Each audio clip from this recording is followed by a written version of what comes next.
Good morning mga kakambing. Ngayong araw po ay ka-6th day na nitong ating mga chikiting, si Farah at saka si Mustang Junior. Today po ay ilalabas po natin sila. First day po nilang ilalabas, ilalapat sa lupa. Kasi po ay 2 araw nang walang ulan.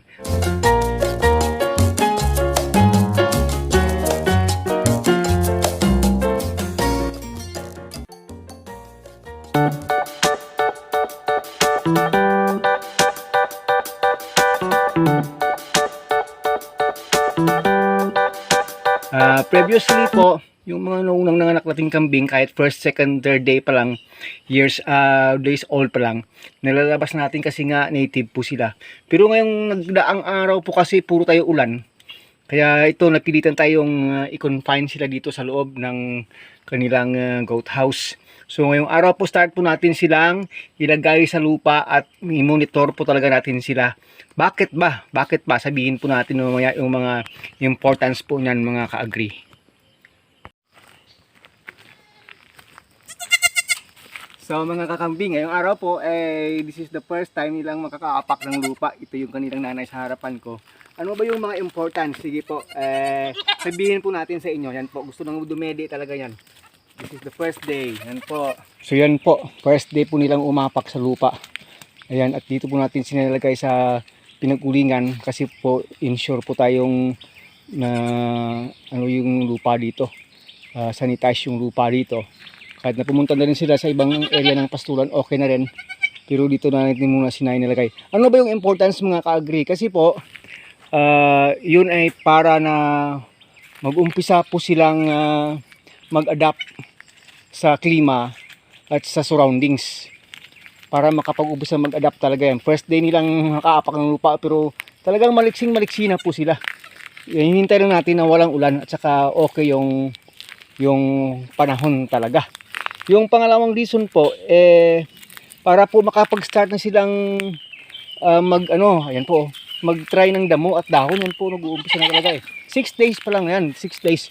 Pero mag-uumpisa na po silang magta-try na kakain ng dahon ng damo. Kasi ang bilis lang kasi ng mga kambing makapag-adapt sa pagkain. Sinusundan lang yung nanay nila. Yan na nga, closing monitoring kasi mayroong ibang part ng herd natin. Talagang gustong tawag doon. Kasi nanibago sila, may bagong part of the company kasi. Kaya yan. Isang reason na rin po mga ka-agree para po mag-start na rin lumakas yung kanilang resistensya. Mas lalo pang lalakas yung kanilang resistensya upon adapting sa kanilang surroundings na kung saan gumagala yung nanay nila at yung ibang herd. Yan na nga, hindi natin sila pwedeng pabayaan.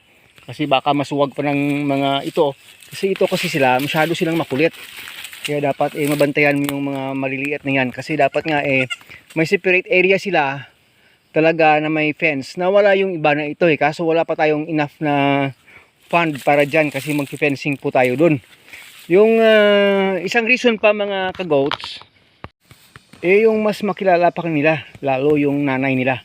Kasi po itong mga baby goats po ito kasi pag nagipagsalamuha po ito sa ibang mga goats nila dito, hindi pa nila yan alam na kahit hindi nila nanay susundan nila. Kaya pag nandito na po yan sa field, yan po, at saka nakipagsalamuha na sa ibang amoy ng mga kambing dito, amoy kambing talaga. Mas malalaman nila, mas ma-differentiate nila yung nanay nila sa hindi nila nanay. Kaya nakapaka-importanteng maisama na yan sila paunti-unti sa field. Pero sabi ko nga, hindi po ito pwedeng pabayaan lang na sila-sila lang na may herd po tayo, yung ibang herd natin dun sa taas nakapag-separate. Kasi po, yun, pwede po kasing madisgrasya ito. Pag ito nasuwag or something na ng ibang kambing dito. Kasi napaka-defensive po ng nanay niya. Kahit yung sarili niyang anak na malaki na ngayon na magiging inahin na rin a few months from now, sinusuwag na ng nanay dahil pinoproteksyonan niya itong dalawang maliliit niyang 6 days old na supling na kid. At saka kahit nga sa aso hinahabol niya yung aso pag may nakita siyang aso. Yun po yung mga reasons po kung bakit pinapalabas siya. Ini-start natin silang ipapastol. Basta po, tandaan lang po, dry yung surroundings. Pero pag yung baby kambing po ay hybrid po, wag na wag po ninyong gawin ito. Kasi po ito sila ay native goats. Iba, ayan po, kakabago lang na inawanan, yan lang. Hindi niya makikita kagad, hindi niya malalaman kung saan si nanay niya. Akala niya ay ako na yung nanay eh. Yan. Kaya training po sa kanila. Nagtatawagan sila ng kanyang kapatid. Yan po. Yan po. Kaya training talaga. Ako yung sinusundan, hindi yung nanay eh. Yan po. Ayan. Mas ma-differentiate nila yung amoy ko kaysa amoy ng nanay nila. Kasi minsan ako amoy kambing. Yun po yung mga reason sa mga ka-agree. Take note lang po again. Huwag hayaan itong hindi na monitor na kasama itong mga ibang kambing dito. Kasi pwede po silang madisgrasya kasi 6 days old pa lang po sila. Maraming salamat po. Sana po ay may natutunan po kayo. Hindi po pwedeng hanggang kailan ayan din lang sila sa loob ng kanilang goat house. Kasi nga native po sila sa iba nga yan eh. First day, second day, pag maganda na yung panahon. Kasi nga ito, maganda yung sinag ng araw ngayon. Dry na yung area. Pag naging continuous na naging ito, ayan. Ayan, nagagalit yung nanay kasi may malapit na isa dito. Nagagalit yan. Ayun yung palapitan ng ibang kambing yung anak niya. Yan po. At nagle-learn po tayo more. Dinidiscover natin more kung anong pwedeng mangyari dito. Kaya yan, tataas yung mga resistance niyan kasi nakakapaggala. Iba kasi pag gumagalaw na yung kanilang katawan, na inject na rin natin yan ng iron. Eh, syempre, andyan na po yan. Yan na lang ang magiging next more training. Ito yung first day ng outdoor training nila kasama ng kanilang nanay. Yan po ang siya nila kasi nakalabas sila ng kanilang fence. Doon kasi puro lang sila tulog ng tulog sa loob ng goat house eh. Puro si tulog at saka dede lang sila. Tulog dede na dumi. Ayan. So, nakalabas sila. Happy sila. Iba yung kanilang recreation eh. Kasi sila mga mga kakamihan Mustang. Mahulog ka dyan ha. Mahulog ka dyan. Talaga. Ito yung libangan natin po, lalo na po nag-uumpisa ng mga anak yung kambing natin. At together with my father sa mga December, more than 10 na mga dose natin, mga anak December. And then medyo parang uulan ng grasya last month of the year. Kung maatupagan natin ng bigyan ng pansin talaga kasi po kambing native lang, talagang dapat close monitor talaga araw-araw. Pwedeng pinapabayaan lang, dapat alamin nila mga kakambing. So yan po, mas ano ka, tawag doon, masaya po na kahit nagbabantay ka lang sa kanila, alam mo someday, pag naparami na saka dumami na po sila, magiging dagdag talaga sa ano natin, sa ekonomiya. Lalo na yun, ang hirap po tayo ngayon. Kulang na kulang yung, meron pa tayong college. Kaya ayan oh. At least feel nila ibang klase na nagdidede sila sa kaysa doon lang sa loob ng goat house na naka-baratulin na sila. Mga ka-agree. Maraming salamat once again. Kasi nakaka-enjoy talaga sila tingnan kasi ang cute kasi ng mga baby kambing na natin ito. Ano nga parang dapol, parang may blood ng dapol itong lalaki saka babae na rin. Kulay niya, parang upgraded yung dating nila. Kasi baka yung nagsampa sa mother nila ay may dugo ng may lahi ng dapple bower o yan o. Dun sa kabila niya parang may mga spots sa ng chocolate brown. Ewan ko lang kung ano. Kasi hindi naman tayo eksperto sa kambing. Ayan o, nag-uumpisa siya o. Nag-uumpisa siyang kumagat. Kain ka agad. Ay, kaya niya. 6 days pa lang siya eh. Kaya niya naputol niya yung dahon.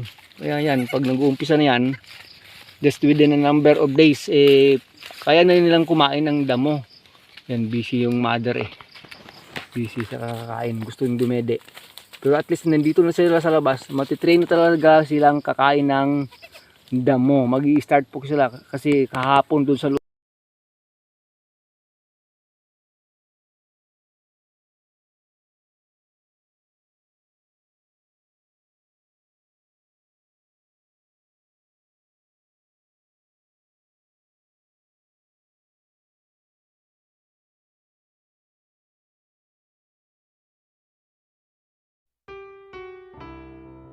yung isa pa po na may dugtong natin yan po, start na talaga ng learning nila sa surroundings yan po. Kasi 6 days sila sa loob ng goat house. First day nila ngayon dito sa pastulan. Mag-uumpisa po sila talaga ng learning nila sa surroundings na po nila, para po maging familiar na po sila kung ano magiging talagang buhay kambing. Yan po, sa labas, sa outdoor. Kasi nga native po sila. Yan po medyo nagutom sila ng konti. Kasi nang lumabas yung mother nila, puspusan yan sa kain sa labas. Kasi yung pastulan natin, naku, napakarami po silang makakain dito. Unlimited po ito, bibitom po. Kaya yan, busog na nga yung mother nila. Pero yan, kain pa rin ng kain. Magti 10 o'clock in the morning pa lang, busog na yan. Kasi mailabas mo ng 8:30. Isang oras, 2 oras. Marami nang nakain yan. So, kakambing. Kaya yung baby nyo, pwede, pero busy yung tawag doon, kakakain. Ito, kasi pwede sila madisgrad kung saan saan. Kasi hindi nila alam sa mga dapat bantay first day, second day, nalabas po natin sila ng goat house. Hindi siya makaalis sa wag sa posisyon raw. Dahil sa may mga vines, hindi siya makaalis yan. Ayan po, na-trap po siya dyan. Yun talaga natin siya dito, sandali. Yun, dapat hindi siya makaalis. Liig mo yan, mamaya grasya ka dyan para. Pag wala kang di balik muna sa sa goat house. Pero tayong safe po sila. Kapwa nila kambing na malalaki, sa aso, sa mga meron pa dito ng mga malalaki, mga python, mayroon yan dito. Monitor lizard meron. So na bantayan po sila. Pero na yung aso namin dito kasing nag-hit. Ang dami ko sa farm, mga 7 araw-araw to 60 na mga lalaking aso. Kaya sabi ko baka mga baby na kambing. Buti na lang yung may mga fencing yan. At dito na rin yan ng kanilang goat house. Keep po talaga sila.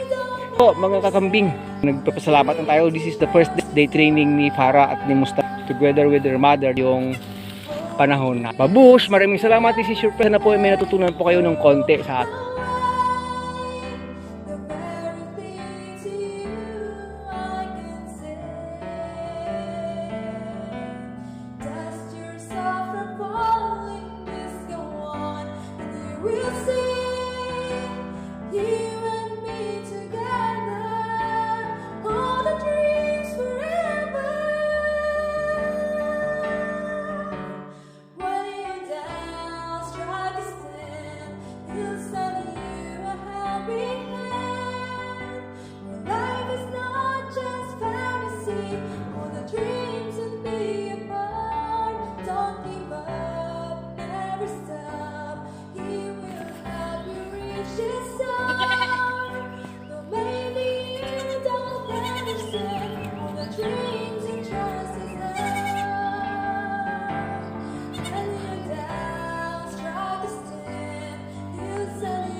Don't give